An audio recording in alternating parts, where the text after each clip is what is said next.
kita melanjutkan kajian kitab Tanbihul Mukhtarin, dilanjutkan dengan kitab Tafsir Al-Jailani.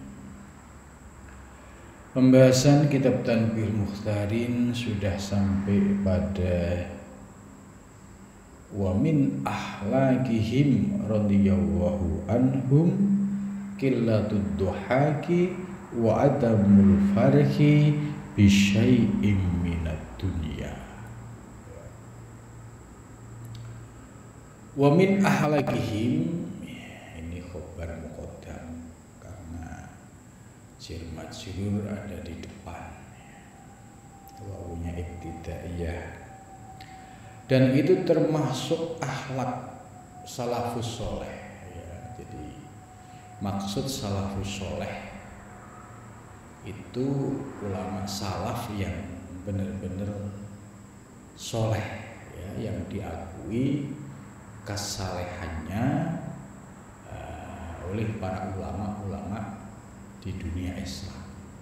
Itu salafus soleh, bukan salafus soleh yang sering digunakan oleh kelompok tertentu untuk ganti nama ya, sebagai kelompok mereka. Sementara rujukan kelompok ini sesungguhnya bukan salafus soleh, tapi ulama-ulama khalaf yang cenderung berbeda dengan ulama-ulama salafus soleh yang sesungguhnya. Jadi kita harus paham siapa yang dimaksud salafus soleh dalam kitab Tanbihul Mukhtarin. Termasuk akhlak mereka salafus soleh, yaitu orang-orang yang kesalehannya diakui oleh Allah Subhanahu wa taala. Qillatud duhaki ya, bermula sedikitnya ketawa ya. Sedikit bukan berarti nggak boleh sama sekali ya. Tentu ya, tertawanya orang yang soleh dengan orang umum ya, ini akan dilihat perbedaannya. Kalau orang umum ya, kalau ketawa itu kan lepas, bahkan bisa sampai ngakak, istilahnya begitu.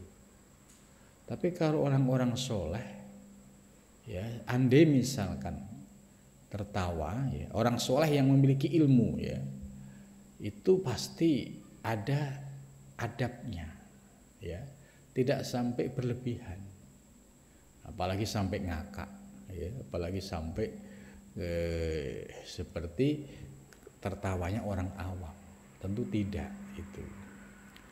Lah di sini kita disuruh untuk meneladani sikap mereka, yaitu orang-orang soleh ya. Jadi bukan berarti kita tidak boleh tertawa, tapi di dalam tertawa ini ada etika, ada adabnya. Untuk apa? Membedakan antara orang yang umum, yang tidak memiliki pemahaman soal agama sehingga mereka bisa tertawa lepas, tapi orang-orang soleh ini menahan tertawa yang berlebihan supaya hatinya tidak lalai kepada Allah Subhanahu wa ta'ala. Sebab ekspresi orang yang ketawa berlebihan itu menunjukkan ekspresi sedang senang. Ketika sedang senang pasti ada sisi lain, yaitu hatinya lupa mengingat Allah Subhanahu wa ta'ala. Karena itu para ulama salafus soleh ini tidak ketawa yang berlebihan, tapi secukupnya dan ada adabnya. Wa adamul farhi bi syai'in minad dunya. Ini keteladanan yang kedua. Yang pertama, ketawanya sedikit. Yang kedua, tidak adanya kesenangan dengan sesuatu apapun yang ada di dunia. Jadi adamul farhi. Ciri orang-orang yang salafus soleh ya, atau ciri seorang salik yang hatinya sudah tahqiq ya dalam ilmu dan pengamalan, itu tidak mudah terpesona, tidak mudah kaget dengan segala sesuatu yang ada di dunia, ya, termasuk fasilitas-fasilitas duniawi. Itu tidak pernah menyilaukan pandangannya, tidak pernah membuat gelap gulita hatinya, karena tidak ada yang istimewa bagi orang-orang yang soleh ini, ya, selain ya merasa farah, merasa senang terhadap ilmu yang diamalkan, yang dirasakan. Nah, indikatornya gampang melihat orang-orang yang lalai, yaitu ada kesenangan terhadap sesuatu yang sifatnya duniawi. Kalau hatinya berlebihan di dalam menyenangi sesuatu, secara otomatis sisi lain hatinya akan tertutup untuk bisa mencintai Allah Subhanahu wa taala. Nah, di sini bisa kita melihat ya, menjadi indikator. Kalau ada orang kok dia senangnya berlebihan melihat sesuatu yang sifatnya duniawi, itu pertanda bahwa hatinya ya mengalami kegersangan. Itu. Karena itu di sini ya senang boleh, tapi senang yang didasari dengan memandang kepada Allah Subhanahu wa taala. Andai misalnya kita diberikan amanah, ya, mulai dari soal duniawi, ya, diberikan jabatan. Justru ketika memperoleh jabatan ini hatinya ikut sedih, sebab khawatir tidak amanah, khawatir nanti bisa melalaikan kepada Allah. Ini ciri-ciri orang yang memiliki rasa khosyatullah, rasa takut kepada Allah. Berbeda dengan orang yang tidak ada rasa khosyatullah, mendapatkan kedudukan duniawi itu justru pesta pora, justru berbangga-bangga, justru ya dirayakan dengan berlebih-lebihan. Padahal ini ya ujian, ya di situ ada dua kemungkinan. Apakah dia akan larut dengan duniawinya, ya kemudian dia melakukan tindakan-tindakan penyimpangan, ya seperti korupsi dan lainnya, atau dia memiliki sikap yang tegas, karena ini amanah, maka jangan sampai amanah ini ya disia-siakan gitu. Jadi bagi orang yang memiliki khosyatullah, ketika mendapatkan amanah kedudukan justru sedih, khawatir tidak amanah. Tapi bagi orang yang hatinya ghaflah, lalai dari Allah, justru senang, seolah-olah ini mendapatkan sesuatu yang luar biasa. Nah, disinilah perbedaan orang yang hatinya dalam keadaan ingat kepada Allah dan orang yang hatinya lalai kepada Allah Subhanahu wa ta'ala. Lah, kita ini sebagai santri salik diberikan cermin, ya ini loh, kalau kamu ingin menjadi orang yang soleh, yang alim, ikuti akhlaknya seperti ini. Itu karena ilmu itu akan terlihat ketika ilmu itu diamalkan, kemudian menjadi sikapnya. Ya, dia bertindak dengan ilmu, dia bergerak dengan ilmu, sehingga nampak kesalehannya, nampak rasa khosyatullahnya. Itu. Nah, ini pentingnya kita ngaji ilmu tasawuf ini supaya kita ngerti, oh akhlaknya orang-orang soleh terdahulu itu seperti apa. Ya, jadi kita punya cermin. Nah, kalau kita nggak punya cermin, ya, misalnya kita hidup di zaman modern seperti ini, kita tidak mengenal akhlaknya orang-orang soleh, maka kita akan larut dalam pergaulan dunia modern. Ya, dunia modern lebih ditandai dengan hal-hal yang sifatnya material, hal-hal yang sifatnya duniawi. Lebih banyak melupakan Allah daripada mengingatkan kepada Allah Subhanahu wa taala. Itu.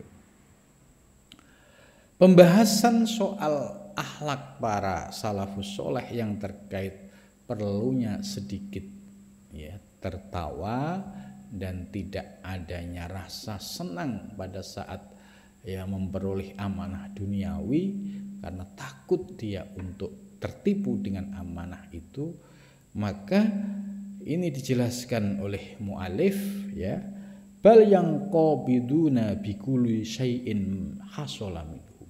Jadi mereka senantiasa untuk menahan diri ya terhadap sesuatu yang hasala lahum, sesuatu yang diperolehnya.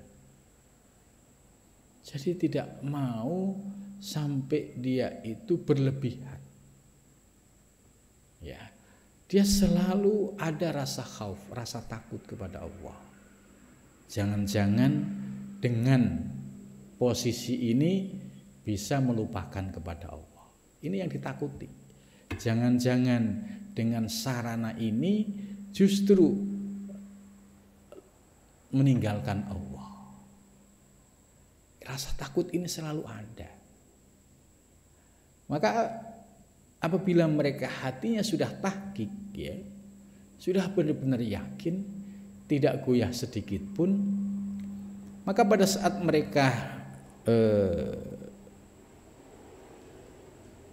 menggunakan sarana dunia, bukan berarti dia itu hubud dunia, tapi hatinya senantiasa selalu ingat kepada Allah Subhanahu wa taala.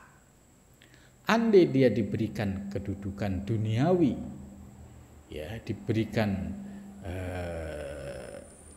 rezeki yang sifatnya material, itu akan lebih banyak digunakan untuk sarana berjuang di jalan Allah, bukan untuk memuaskan hawa nafsunya. Ini ciri-ciri orang yang sudah memiliki orientasi ya, lebih memikirkan aspek rohani, aspek spiritual daripada aspek duniawi.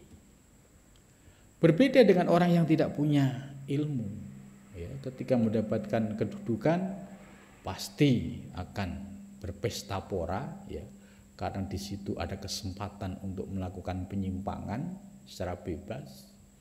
Kemudian setelah mendapatkan dunia materi, pasti larinya kepada jalan yang semakin jauh dari Allah. Apalagi kalau cara mengambil rezekinya sudah salah. Cara mengambil rezekinya dari sumber yang dilarang oleh Allah. Maka semakin jauh untuk bisa mendekatkan diri kepada Allah Subhanahu wa ta'ala. Jadi para santri, para salik, ya ini menjadi cerminan kita. Andai kita diberikan segala fasilitas, ya derajat pangkat oleh Allah, tetap kita dalam posisi menahan diri, tidak berlebihan, dan senantiasa digunakan sebagai sarana untuk di jalan Allah. Ini yang paling menyelamatkan seseorang. Kalau tidak di jalan Allah, yang ada ya kemungkinan besarnya yaitu di jalan selain Allah. Ini yang membahayakan.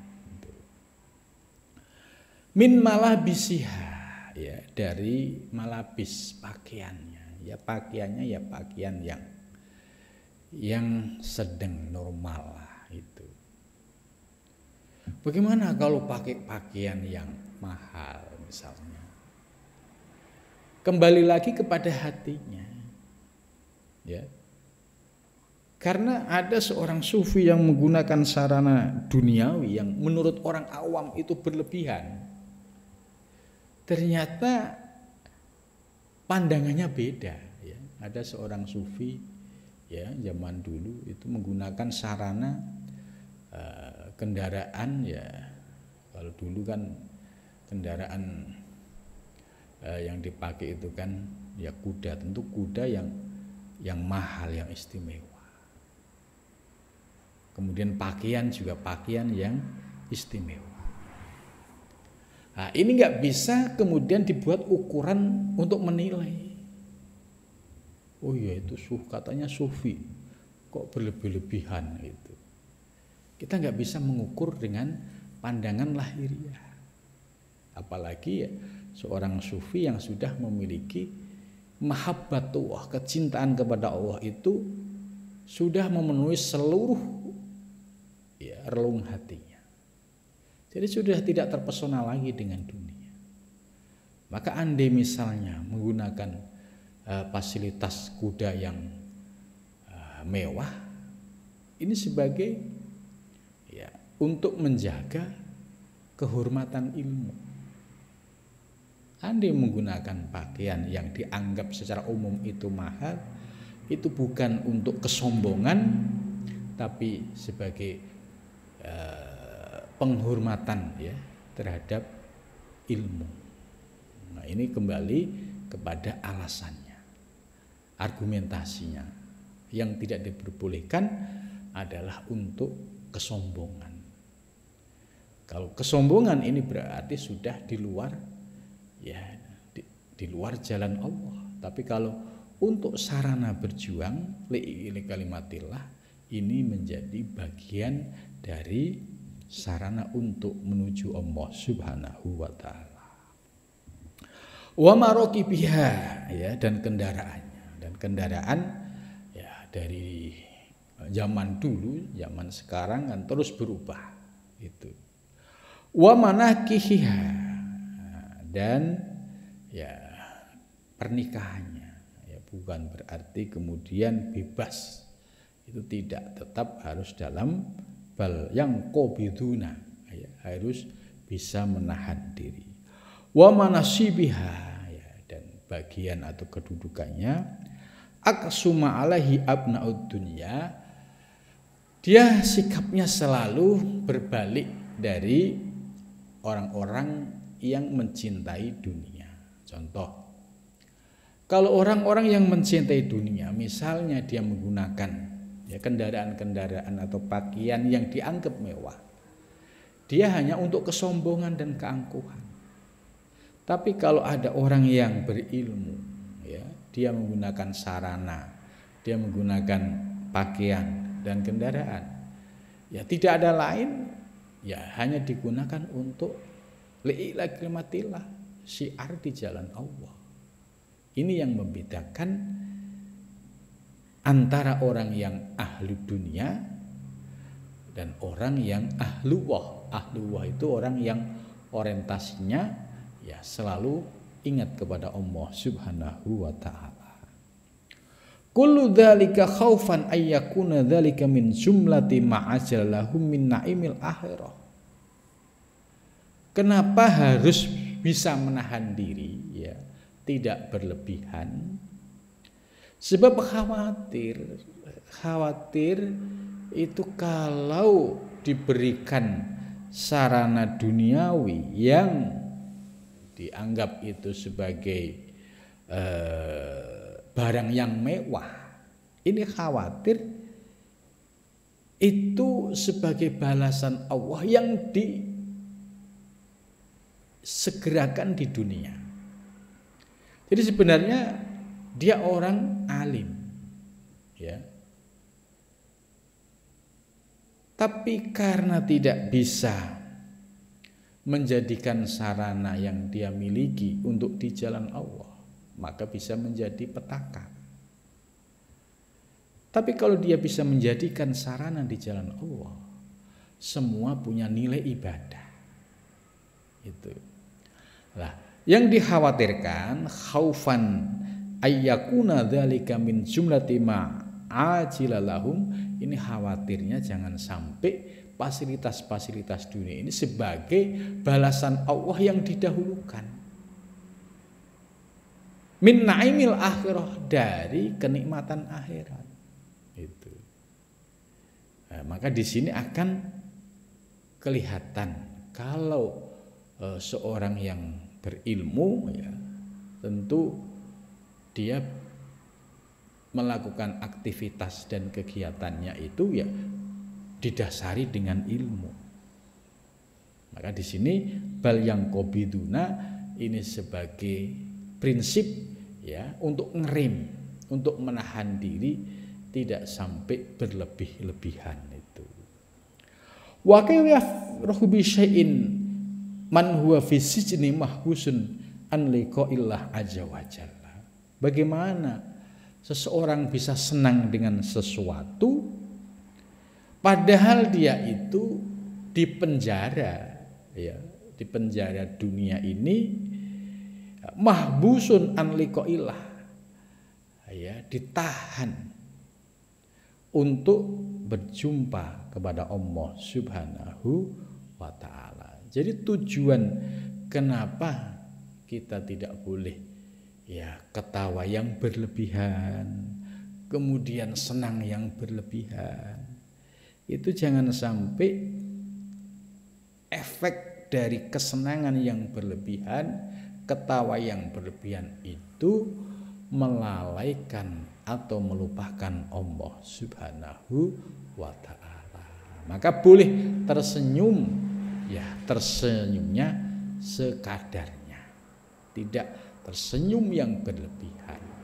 Ya, ini bisa kita lihat orang-orang soleh yang diakui oleh masyarakat, ya, oleh orang-orang yang disebut oleh orang soleh yang alim, amil, ya, itu memiliki prinsip, ya, memiliki etika, ya, di dalam dia melakukan aktivitas yang sifatnya duniawi. Contoh tadi, ya, senyumnya senyum karena memang misalnya itu ekspresinya senyum, ya harus senyum, cuma senyumnya tidak berlebihan.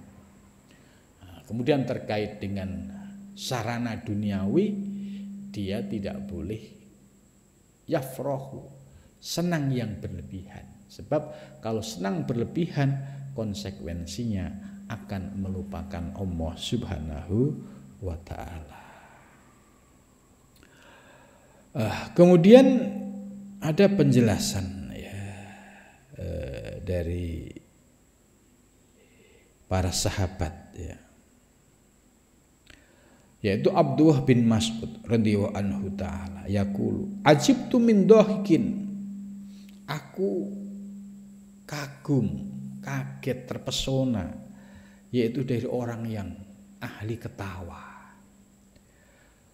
Wa min waraihi, ya, anar, padahal di belakang dia itu ada neraka. Itu. Jadi Abdullah bin Mas'ud, ya, ini beliau berkata, aku kagum terhadap orang yang senyum, dia nggak sadar di belakangnya itu ada neraka. Kalau dia sadar di belakangnya ada neraka, secara otomatis senyumnya itu akan terhenti dengan sendirinya karena ada sesuatu yang mencekam. Bagaimana kalau kita bisa tersenyum bebas sementara di depan atau di belakangnya itu ada neraka yang, ya, panasnya itu 1000 kali lipat panas dunia. Itu. Jadi Abdullah bin Mas'ud kaget, kagum terhadap orang yang seperti itu. Kemudian yang kedua, wamin masrurin, dari orang yang masrur itu bunga, ya, senang, maksudnya senang yang berlebihan. Wamin warhil maut, sementara di belakangnya itu ada kematian. Itu. Jadi di sini kita bisa mengambil hikmahnya. Ya, kalau ketawa ya yang biasa-biasa saja, tidak berlebihan. Karena kita diingatkan di belakangmu itu ada api neraka. Kalau kita ketawa berlebihan itu artinya kita lalai dari mengingat Allah. Berarti kita nyaman dengan kehidupan dunia. Begitu juga orang yang merasakan kebahagiaan yang sifatnya duniawi, sementara kematian itu sudah siap menjemputnya.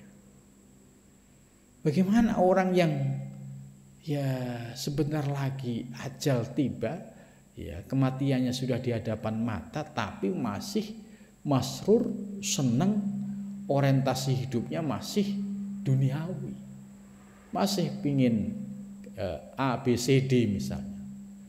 Dan A, B, C, D ini semua orientasi duniawi. Belum beli ini, belum beli ini. Ya, sementara orang yang orientasinya ukhrawi, ya, dia akan berpikir, ya, apa yang harus saya persiapkan ketika ajal tiba, ketika kematian datang. Apakah persiapan untuk di akhirat itu kita sudah memiliki bekal yang cukup atau kurang? Kalau dia merasakan kurang, akan memperbaiki diri, akan menambah. Ini kalau orang yang memiliki orientasi ukhrawi. Jadi di dunianya dia tidak loss, pasti ada kontrolnya, maka ditahan. Tapi orang yang loss, ya, tidak punya kontrol, nah itulah yang disebut orang yang lalai dari Allah, dan akhirnya dia tertipu dengan ya kehidupan dunia. Kemudian ucapan Al-Hasan Al-Basri, ya ini juga seorang sufi yang masyhur. La yarahu ahadun illa dzunna annahu qaribun ahda bi musibatin lima yarahu bi min syiddatil khauf wal hazn. La yarahu, tidak melihatnya, ahadun seseorang, illa dzunna, kecuali dia menyangka, annahu, sesungguhnya dia qaribun, itu dekat, ya, qaribu ahdin, ya, itu dekat janjinya, bi musibatin, dengan musibah, lama yarahu bihi min syiddatil khauf wal hazan, yaitu pada saat dia menyaksikan yaitu bangetnya rasa khauf dan kesedihan.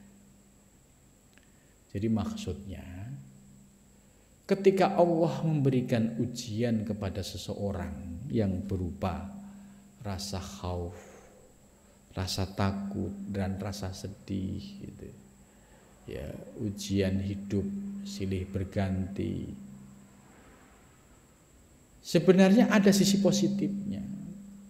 Ya, bahwa dengan kesedihan itu dia bisa sadar bahwa akhirat itu lebih kekal. Kalau hanya sedih di dunia, ya, sebagai bentuk ujian dari Allah, ini ada positifnya supaya hatinya tidak lalai dari Allah Subhanahu wa taala. Coba kalau dia diberikan istidraj oleh Allah, fasilitas duniawi semua dicukupi, ya, kalau dia memperoleh istidraj, akan nampak hasilnya, yaitu dia semakin jauh dari Allah. Ini kalau istidraj. Ngaji semakin susah, ibadah semakin susah. Tapi kalau poya-poya gampang, ya, beli apa yang sifatnya duniawi untuk kemewahan gampang, tapi untuk bangun masjid, bangun musola, bangun madrasah, padahal ini untuk akhirat, itu beratnya minta ampun. Nah, ini salah satu contoh indikasi bahwa orang yang orientasi duniawinya itu masih dominan, maka akan kelihatan bagaimana dia dalam mensikapi ya persoalan-persoalan duniawi. Tapi kalau orang yang orientasi ukhrawinya dominan, ya dia akan menjadikan semua aktivitasnya yang berkaitan duniawi ini menjadi ibadah, menjadi sarana untuk berjuang di jalan Allah Subhanahu wa ta'ala. Kemudian selanjutnya,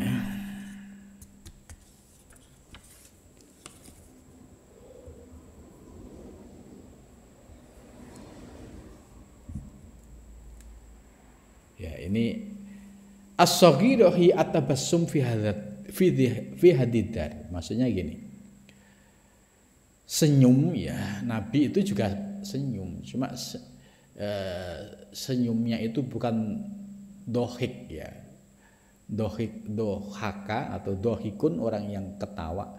Ketawa itu orang yang senang dengan ekspresi yang lepas.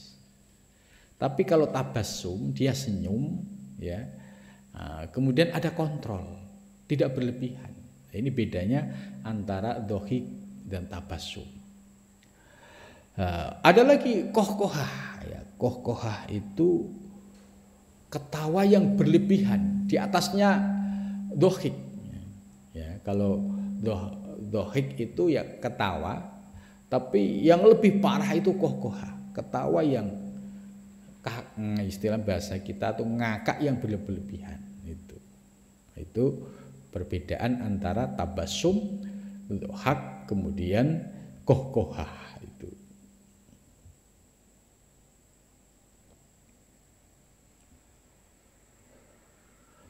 Wa kana Sabit al-Banani radhiyallahu anhu yaqulu ma dhahaka mu'minun qattun illa wa huwa fi ghaflatin anil maut. Jadi menurut Sabit al-Banani radhiyallahu anhu ya, bahwa seorang mukmin yang tidak tersenyum sedikit pun ya, kecuali dia dalam keadaan ghaflah dari maut.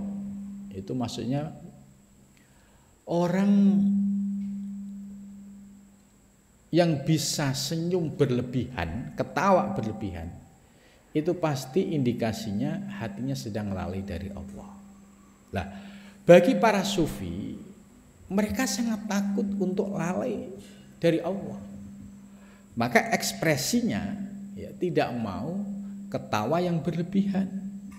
Itu. Misalnya ekspresinya senang ya cukup tabassum. Mesem bahasa kita itu hanya cukup tersenyum dan mesem, tidak sampai ya kohkohah ya, ketawa yang berlebihan ya, atau dohak itu.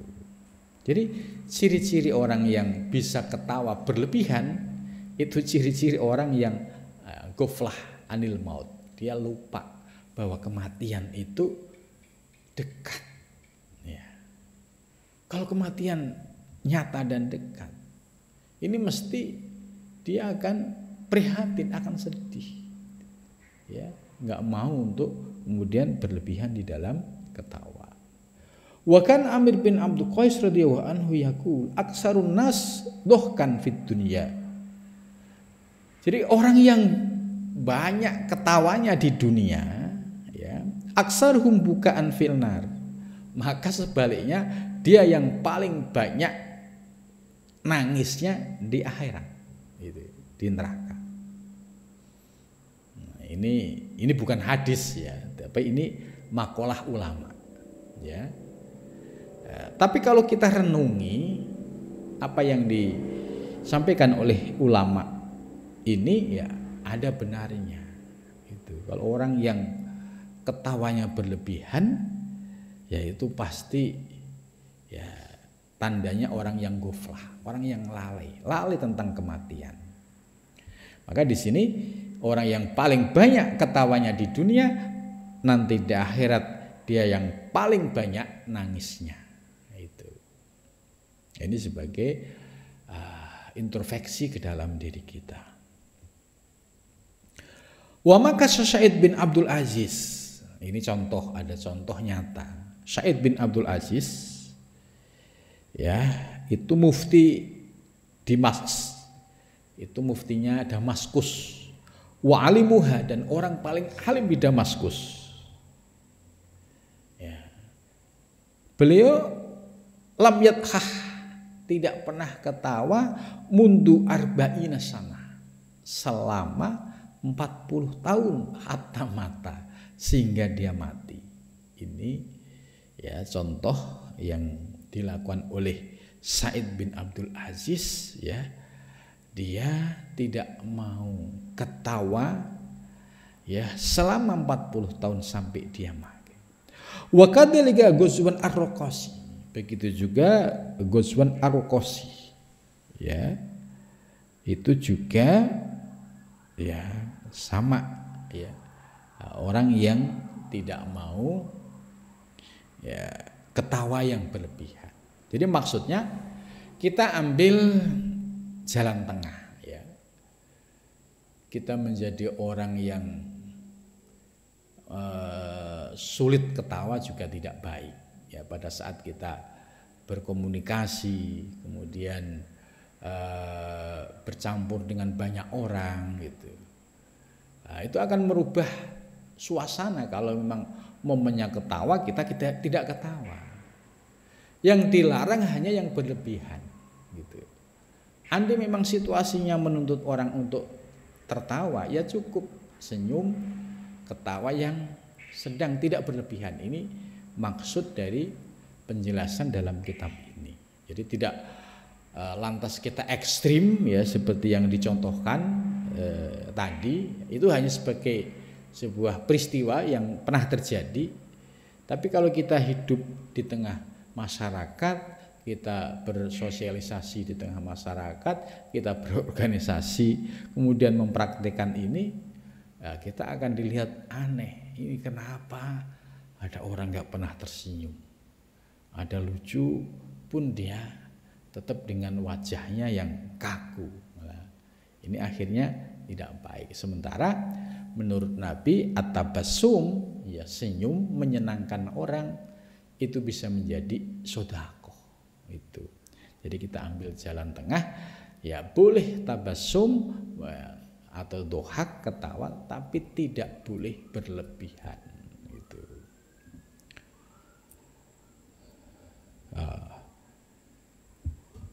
Kemudian dijelaskan lagi, karena Anas bin Malik yaqul ma'akuli dohakin fi majlis syaitan, yaitu dia beserta orang yang ahli ketawa, ya, ini di dalam majelisnya setan. Wa marat ma'adatul udwiyah ala sababin, mu'adah al-udwiyah melewati, ya, di situ ada banyak pemuda sabab, yathakuna, mereka ketawa, wa alaihim syabusubin, sementara dia pakai pakaian sufi. Fakulat, maka dia berkata, siapa Mu'adah al-Adawiyah, subhanallah, maha suci Allah, libasas solihin, ya, Anda itu pakai pakaian sufi tapi ketawanya ngakak berlebihan gitu. Wadohikal ghafilin, ya, dan ya, ketawanya orang-orang yang lalai gitu. Jadi ini sebagai sebuah kritik, ya, dia pakai pakaian sufi tapi ketawanya ngakak berlebihan gitu. Tidak ada rasa kontrol diri, ya. Sebab tadi dijelaskan kalau ketawa berlebihan itu tandanya hatinya sedang lalai. Sementara para sufi itu menjaga hatinya untuk selalu ingat kepada Allah Subhanahu wa taala. Wahib bin Ward berkata, ad-duhak alladzi la israfa fi. Jadi ketawa yang baik itu yang tidak berlebihan. Ya, huwallazi yadharu bisin wa la yasma'u lahu sautun. Ya. Yaitu ya ketawa yang istilahnya kalau di bahasa kita itu ya cukup mesem senyum gitu loh. Mesem senyum itu sudah cukup gitu. Wala yasma'u lahu sautun, tidak ada suaranya ngakak, itu enggak ada gitu. Walibas alladzi la israfa fihi, dan berpakaian pun juga sama, tidak boleh berlebihan juga.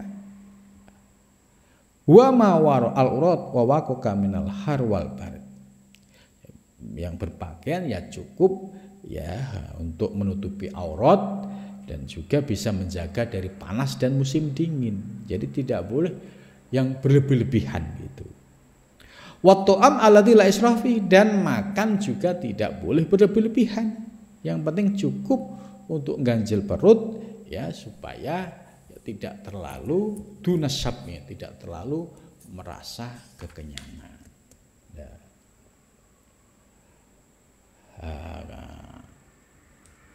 Ya. Dari penjelasan ini ya, kalau kita baca akhir dari bab ini, fata'amal ya ahi gitu.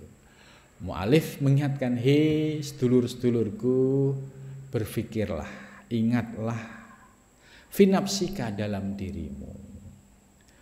Wa ma anta muntawin alaihi minal guwah wasyahwi. Jangan sampai Anda ya menjadi orang yang ghaflah, lalai dan sahwi, lupa dari Allah Subhanahu wa taala. Amma yuqribuka ila Allah taala, dari segala sesuatu yang dapat mendekatkan diri kepada Allah Subhanahu wa taala. Jadi sedikit ketawa, kemudian sedikitnya rasa senang terhadap duniawi ini dalam rangka supaya hati kita tidak ghaflah itu. Kemudian wa aksaru min istighfar filail wan nahar, dan tetaplah istiqomah di dalam zikir istighfar di malam hari maupun di siang hari. Untuk apa? Istighfar itu tidak sebatas minta ampunan, ada tingkatannya. Kalau bagi orang awam ya minta ampunan terhadap dosa-dosa yang dilakukan. Tapi bagi orang-orang yang khusus, para salih, ghaflah ini termasuk bagian dari yang diistighfari. Astagfirullah ya Allah, saya telah lalai mengingat. Ini levelnya istighfarnya orang-orang soleh. Gitu. Nah, mudah-mudahan ya dengan penjelasan ini bisa menjadikan tambahan ilmu bagaimana kita mengikuti akhlak para salafus soleh. Mudah-mudahan pengajian ini membawa manfaat. Terima kasih.